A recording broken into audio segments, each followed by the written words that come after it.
Welcome back, Cult Lords fans. Here to take you to new heights with our movie review for Plane. This is my partner, Dane. Mm-hmm. This is my co-pilot, JR. That's right. Dane. I'm the lead pilot in this one, but... Yes. Or I work in the control tower. You're the pilot, right? No. I think he's the pilot for this. But I've got to take over for him. You see, it's a big day for him. Lots of stress. Lots of stress. It was the wrong time to stop sniffing glue. Oh, yeah. Oh. Sure is quiet out there. Yeah, too quiet. Looks like I picked the wrong week to quit sniffing glue.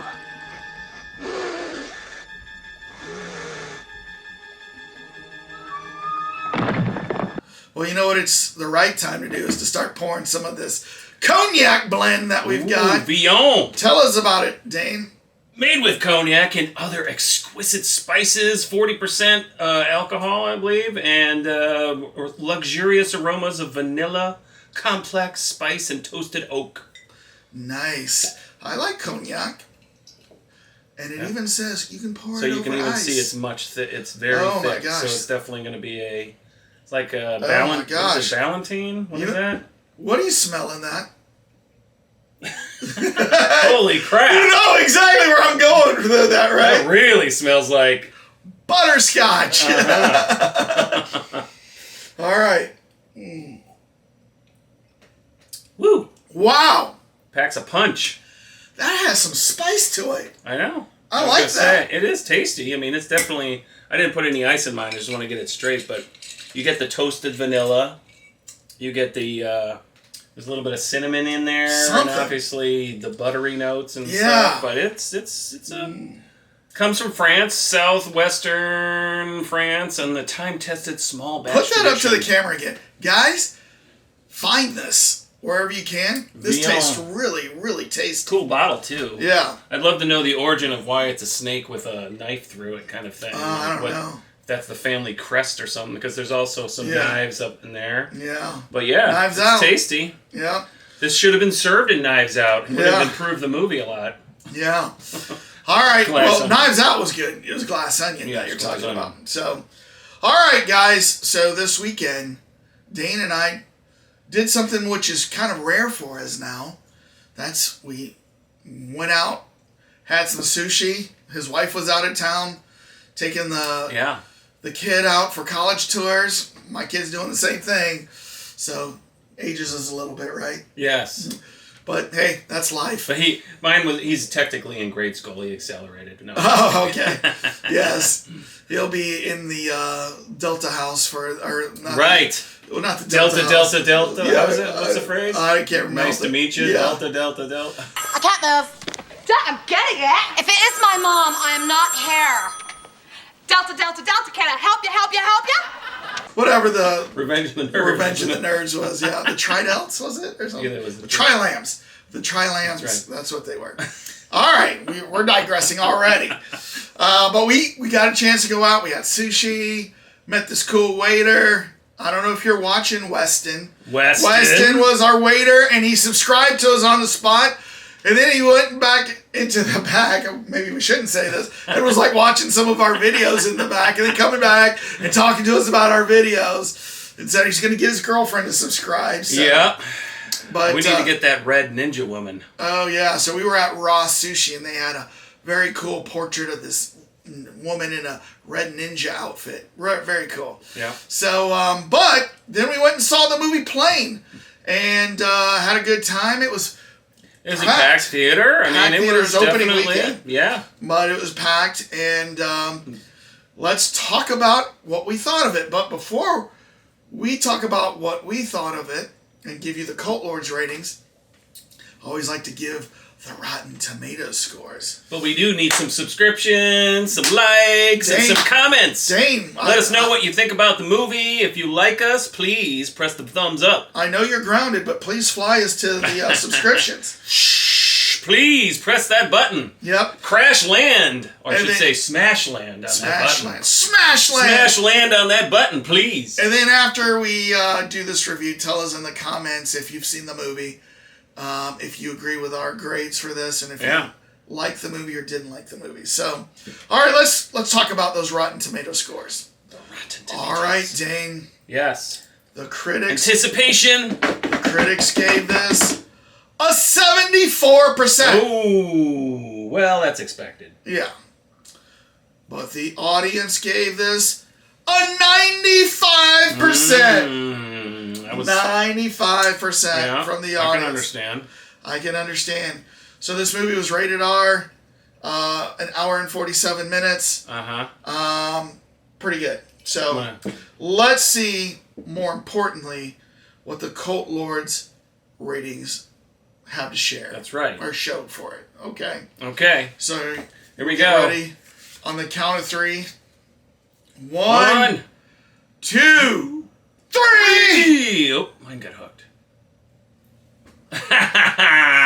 Eats nut crap. It's not crap! It's not crap. Flying nonstop to action. Flying nonstop to action. All right. Well, we didn't. Whoa. Is that your cat?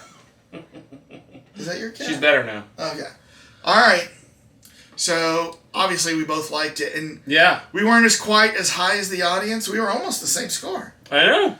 We were almost the same score, and we were not quite as high as the audience, but definitely not as low as the critics. So we were right smack in the middle. We were right smack in the middle. So, Dane, what your first thoughts? What did you like about this movie? Well, I thought they did such an amazing job with the realism, especially the first 20 minutes of the movie where that whole airplane set up, and they did a great. Normally that would have taken too much time in other movies, but right. they really went out of their way to make sure it felt real plane crash scenario. By the way, we forgot to say we're going to do spoilers. I was just thinking that as you're going into that. If you haven't seen this yet, spoilers. But you can guess. Yeah. But they thought they did a great job with that. I mean, and what you're talking about is the first 20 minutes is him rushing to get on the plane, but then good setup very quickly. Right. So it's they're leaving Hong Kong, right? I believe going to Singapore. Or was it Hong Kong? It was the. Well, he's trying to get to Hawaii for one thing. That's where his daughter is. I can't remember where they were leaving. I thought it was Hong Kong. Yeah. Okay, so they're going to Singapore. Right. And it's only 14 people on the flight. Plus. But they had +2, and that was like a U.S. Marshal with a fugitive. Right. They were transporting back. They were extraditing him back. So and that fugitive was Mike Coulter, a.k.a. Power Man, a.k.a. Luke Cage. Yes. So if you haven't seen Luke Cage on Netflix, very good show, and he's great in it. Sweet Christmas. So I was holding off. I knew you wanted to say it. Oh, So I held off on that the whole time. I was about to throw it in there, and I'm like, nope, he's going to say it sometime. So, but he did a great job too. I mean, they were the setup. It went really, even though it was 20 minutes of the whole plane flight and everything, you really didn't feel that. I mean, it went back really fast. They set up the backstory and everybody. You even know, about some of the flight attendants, right? I mean, who he knows, who he's just meeting, what his background is, right? Where he's going. The co-pilot, his background, the co-pilot, his family, and it sounds like this should be too much info, but they so seamlessly just fit it into the movie. And then you also find out that the guy's name was what's Mike Coulter's character's name? It's a French name, Louis something. Brody. Brody is the pilot's name. Oh, you're talking Brody about Torrance. Louis Gaspar. That was Coulter's name. Louis Gaspar. You find out he had a knife that when they were transporting him, he sees the knife has a little French Legion icon on it, and Gerard Butler had a military background, so he recognized that very quickly. Yeah. But, But what was cool was showing all the preps and checks that they had to start the flight, and then they take off, and then quickly they're in a storm that they just... One douchebag guy at the company says, "No, you're not deviating. It's gonna cost $12K in fuel. Yeah, you're gonna go to 37,000 feet, and you're gonna go try straight to fly through above it." When he wanted to divert around a big storm. And by the way, the plane is an MD-80. which can fly at 40,000 feet and happens to have a glass cockpit. That's an old McDonnell Douglas airplane. Yeah. So MD-80, although they did say, because I did a little research on that, some people said the outside is blatantly an MD-80, but then there was some shots where it was obviously not. So there was some mixing of things, but the cockpit was correct. But there was just a couple of things that were, like when they went for close-ups, like some of the dials weren't correct. But you wouldn't see that unless, Right, you knew. So, but mostly MD-80. But it was a harrowing flight where they get hit by lightning and they lose all electricity. And I don't know if there's any pilots out there watching this, but I want to know, can that really happen? We just lost an engine. Losing altitude. Because I've never heard of this happening. I did some research on that. The last time it actually ever officially happened was in 1967. Oh, so they do thank God. They do a lot of safety precautions in the plane. Like the entire body is set up to actually dispel the lightning along the outside. Yeah.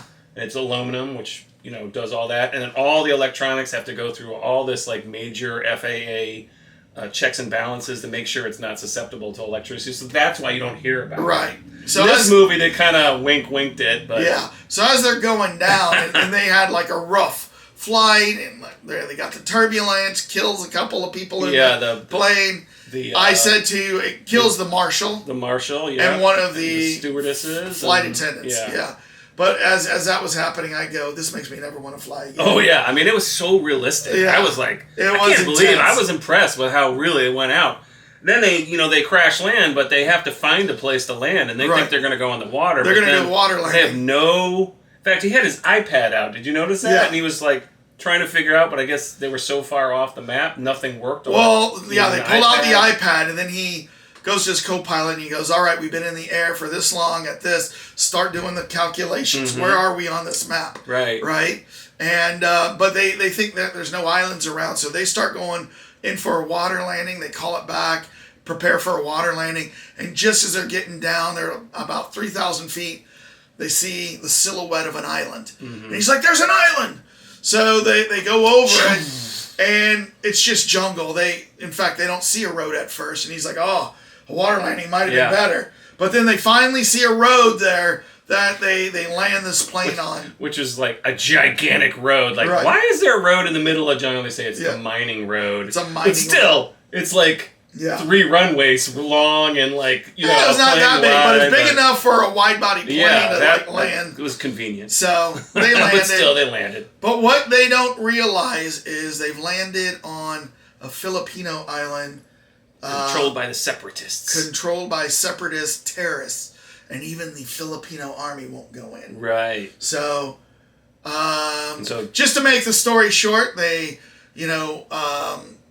Gerard Butler, as the pilot, says, I've got to go look for a phone or communication. Mike Coulter's character says, I'm going to go with you. Well, military he looks at him like, well, you're still here? And he's like, where was I going to go? In the middle of the jungle with handcuffs. So then he kind of he lets him go. He's like, he lets him go, because that was the moment when he says, you were in the French Legion, right? And then he kind of like... So in other words, Gerard's character is a very astute with personalities. He kind of realizes that this guy might actually not really be there to harm anybody, that there's a whole backstory that, unfortunately, we never explore. Right. Well, it's an hour and 47, so... Right. But so the two of them go off. They go off, and then the separatists, they saw the plane last night. They go out to investigate.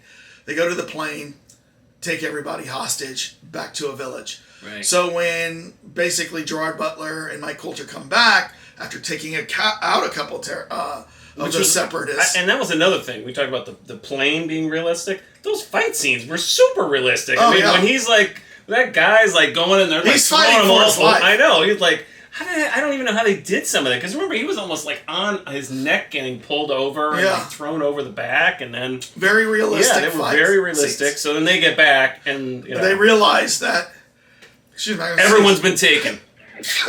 Everybody's been taken. And one thing that I thought was cool from a character standpoint, this movie really did kudos to flight crews. Yeah. Because they were constantly like, it's my duty to go in there and save the passengers. It's my duty. You need to do this. They were always, this flight crew was like the top-notch flight crew ever. Yeah. You know, and even when the smart-ass passengers started voicing off, one of them goes in there and like, you know, tells them like, you know, get your ass down. Yeah. Yeah. So there was 2 flight attendants and 1 co-pilot. it was 3. Well, no, 1 died. Yeah, well, yeah, sorry. Yeah. So, I'm talking one after. Yeah. So, but yeah, they were very good. But what was interesting was, you know, the airlines knew they were off the radar. They were looking for them through a satellite. Gerard Butler was able to make a connection with his daughter because he tried to go in through the airlines. Off a landline. Yeah, off a landline, but it didn't last long because then the fight ensued and it tore the phone off the wall so he couldn't get back through. Of course, the stupid operator at the airline was like, I don't believe you. Give me your employee card number. And he's like, I don't have it. Crap, I don't have it. Yeah. But anyways, you know what I would have done? I thought, this is me. I would have given that lady my social security number right there. And I would say, if I'm lying, call management and run my social security number and tell them where I'm at. And if my social security number doesn't match up, then you know it's a crank call. Right. Well, and obviously they avoided having to actually go through that because the people show up and attack him when he's on the phone. And of course, then I'd be the pilot when I get back. You know, $10,000 worth of stuff from Amazon was ordered on my name. But he does leave the reason he doesn't have his card, by the way, is he leaves a shirt on the front of the plane in the cockpit that says, we've been blah, blah, blah. Right. Because in case another crew shows up, and to where you were going with this. Yeah, so the airline pilot, or the airlines, they're looking for him, but they call in, I don't know if he was an employee of the guy, but he's like a fixer. He's a fixer, like in Pulp Fiction. What's that guy's name? So he's like, all right, I'm gonna send my, you know, commando squad of ex-SEALs and ex-Army Rangers out to go look for them, and they're gonna take $500,000 in spending cash in case there's a hostage situation. Right. But they just go out looking without, you know, a location until they finally get one and they send them there. And then, because the Philippine Army won't go in, once again. This is a major airline that has down. Don't you think the American government would like be involved? That was why the military. So that was one thing the movie didn't show. Was they just figured, why even show the military, American military? They brought those guys in because they knew they'd get them in there much faster. Right. And they obviously, from a PR standpoint, they wanted to make sure they rescued everybody. All right. So it was definitely, I will say, that airline, the owner of the airlines, definitely was a lot more forthcoming with like spending cash to save the player. You know, there isn't any of this, oops, we lost all your luggage, or, you know. So these commandos come in, and what I was very tense because, you know, Gerard Butler and Mike Coulter's characters have gone off to the village because they know that they've been taken, and they're going to try to rescue them. But they don't know that these commandos have now landed on the island. They're at the airplane, and they're like, oh, we just got their message that they've gone to this village. Mm-hmm. We're going to go get them, right? And so, like, as Gerard Butler and Mike Coulter are making their way through the camp, like knocking out guards and stuff like that, and they find the prisoners, I'm just like, these commandos are going to come in storming. They're going to mess this whole thing up. I just had this feeling of that. You were at suspense. In other words, there was like let's put it this way: expecting something to happen. From almost beginning of this movie to the very end of this movie, you are on the edge of your seat. Well, and to your point, because we've seen that happen so many times, where another professional crew comes in and messes everything up. This is one of those situations where this whole movie kept exceeding your expectations because the crew was super professional. Right. The pilot. What did I say? The military crew show up and they don't screw everything up. They don't screw it up. They like squeeze right in and realize we got to get these guys out, and they like save them basically, or at least get them out of the prison. and it was a partnership between them and then you know, Mike Coulter and Gerard Butler. Yeah. Now the thing is this: the rest of the guys on this plane were wimps. Because we were laughing when they get let out of the cage. There's guards laying around that had just been knocked out and incapacitated. And they're their rifles are laying right next to them, and these guys step over it, and they're like, "Oh, let's go get on the bus." Wouldn't you grab one of those guns and be like, "I'm with you guys"? You know what I mean? That would be one thing that. Yeah. Why didn't they grab every single weapon and like shoot out tires and stop these guys? But yeah. Oh my gosh. I guess they figured the writers were like, well, if all these guys are armed, it's going to be a totally different ending. They made them all wimps, because I would have grabbed a gun and I'd be like, all right. I mean, I don't want to be on the front line, but if I got to help, I got to help, to get us out of here. There was nobody on that plane that was from Texas, let's put it that way. But, they get back to the plane. They have a big shootout battle at the plane with the separatists who go looking for him. Yeah. And they make a harrowing takeoff on the plane. Right, because the co-pilot figured out how to get electricity battery back. Yeah. So they take off, and by the skin of their teeth, they hop to another island that's 50 miles away, land, and everything's good. Now, of course, Gerard Butler did get shot up a little bit, but he was going to live. He survived. Yeah. I don't think anybody else died. Except for the people on the plane. Well, the bad guys died, and the original people on the plane crash the scenario. Two. But did anybody die after that? No, they never. They rescued everybody. And so it was a great ending. It was amazing because the commandos that went to save him, they're like out kind of in not behind cars. They're like out and systematically taking out people, but nobody got shot. I know.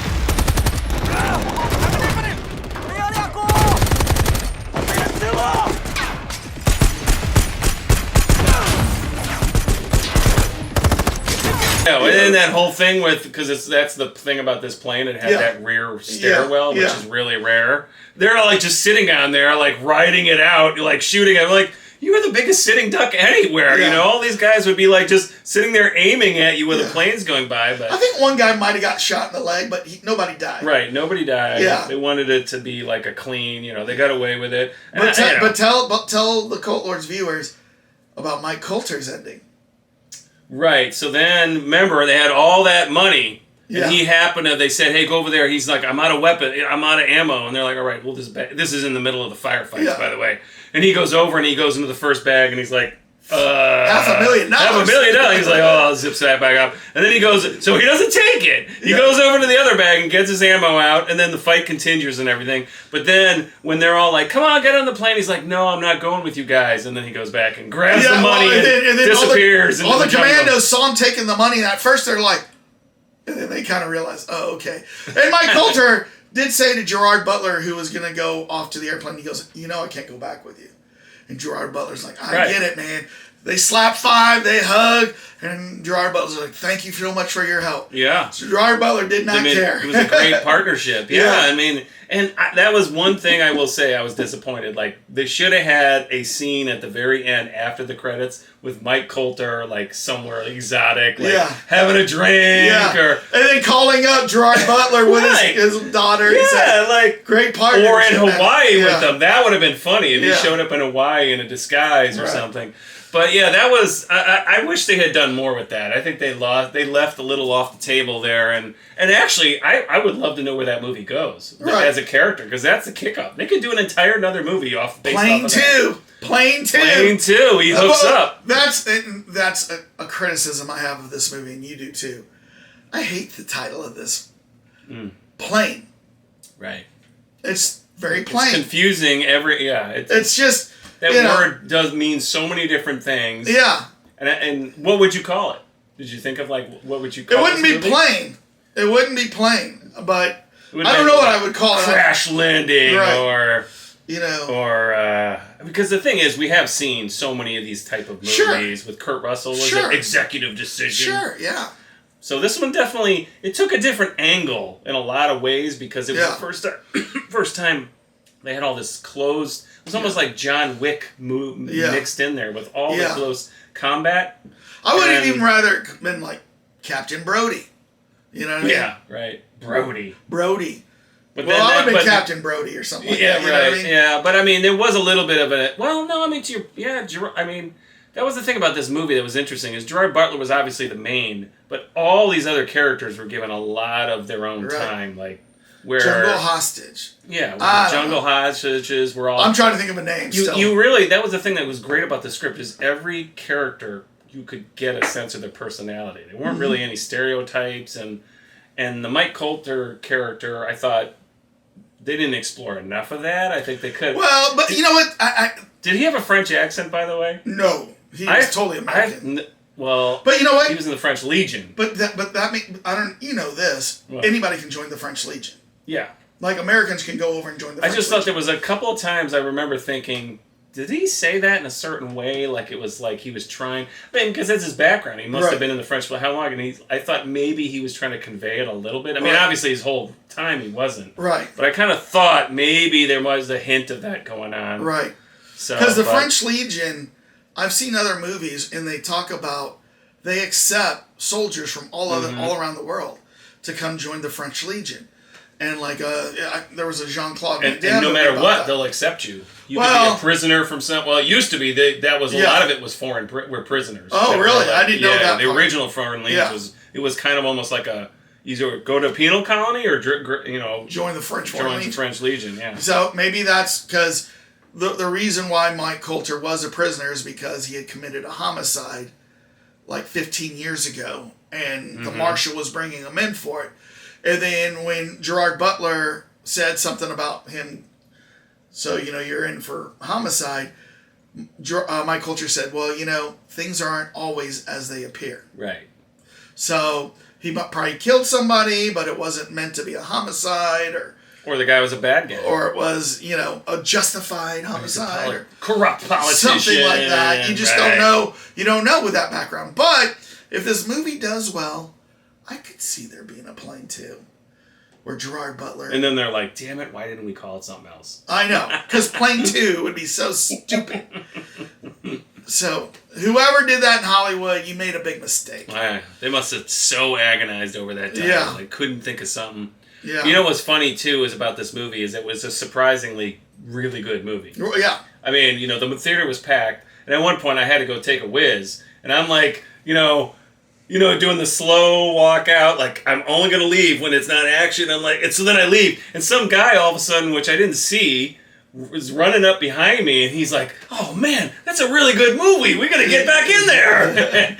So it was just funny. Yeah. He kind of almost ran out behind me, and he was gotta get back in. And when the movie was over, I stood up and I looked behind us to see how many people were there.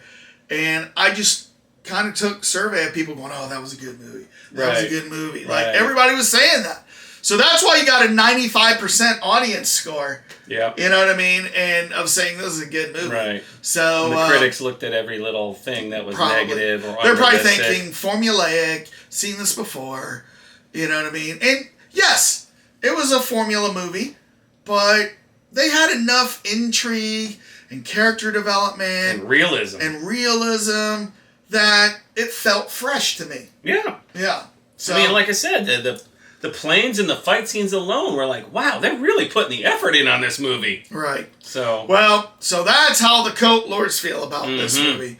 I would love to hear how the Coat Lords viewers think about this movie, if you've seen this. Now, we love the Coat Lords viewers to become Coat Lords subscribers. We put out a trailer review or reaction every day. We put out movie reviews every week. We do top 8 lists. We do music stuff. We do all kinds of stuff. Unboxings. So you get all that when you subscribe, and we show up in your YouTube feed. Doesn't cost you anything. And then after you do that, go down and hit like. We always need double-digit likes to get to the next level of algorithms. And then let us know in the comments what you thought about this movie. Did you think it was a good movie? Would you recommend it? Or are we just crazy? Are we just smoking crack, Dane? No. Did you pick a great day for that? Yeah, I don't know. Oh, okay. Well, we know you quit smoking glue. I know. I gave up my glue habit, but man, yeah. Freebasing. I can't seem to kick it, so let me hit this out. Peace out.